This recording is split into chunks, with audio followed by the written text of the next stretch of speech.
She has attained this state of being through the idiom of dance. She cherishes her life as a dancer who has experienced various emotions and dedicated her body and mind to the energy that helps her to culminate her emotions into divine power.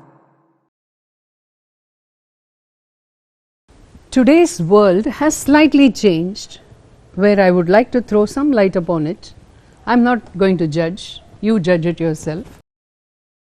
Today we send our children, we also take up our classes, but that class is beautiful, I like it, but that's not a commitment, that's not going to be my life, or I don't take that as a life inside me. So it becomes more commercial for the teacher and for the learner, because sometimes we question the teacher, I gave you so much money, but you have given me only 1 hour of your time, but this money is worth 2 hours, 1.5 hours. I don't think, my listeners, there is any hard and fast rule in art. Some days there is only half an hour of lesson is possible, because the art is not something that I make it like a cooking. I have to add this, I have to add this, I have to add this, I have to add this, and cook it and then present it to you. It is something that it has to come from within. It's a creative energy. Please try to understand. The creative energy has no limits, has no boundaries, and the creative energy becomes more aesthetic in nature if you allow the artist or if you allow the teacher to come out with her best. I'm not saying that we are all in a setting where we have to go back to the Gurukulas. Not possible, because the gurus don't have the time, the students don't have the time, nobody has the time.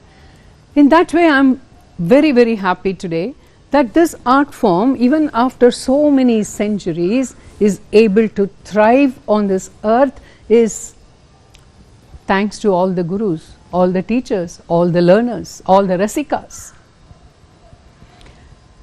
Bharata also speaks about the rasika. I would like to just mention one line on that.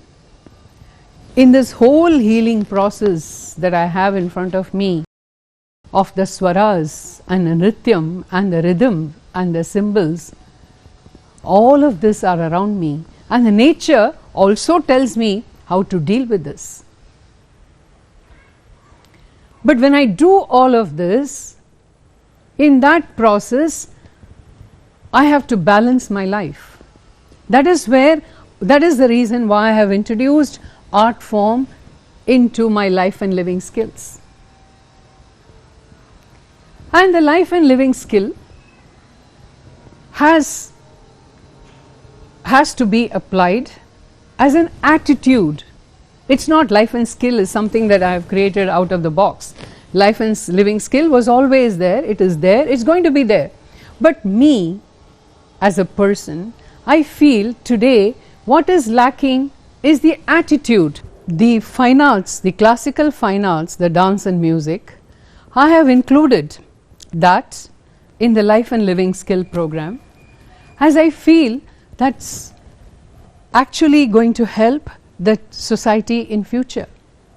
When you are going to be stressed, when you are going to have confusion or in conflicts, that complaint I always get, or I very often hear people saying I'm going into depression.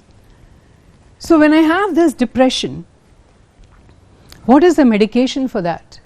I immediately go and see a doctor, or I say to myself, oh, I got to go out, I got to do this, I got to play a sport. All that is fine, absolutely fine, because they are all going to, you're going to physically work, so you don't have to, your mind gets eased out when there is a physical hobby.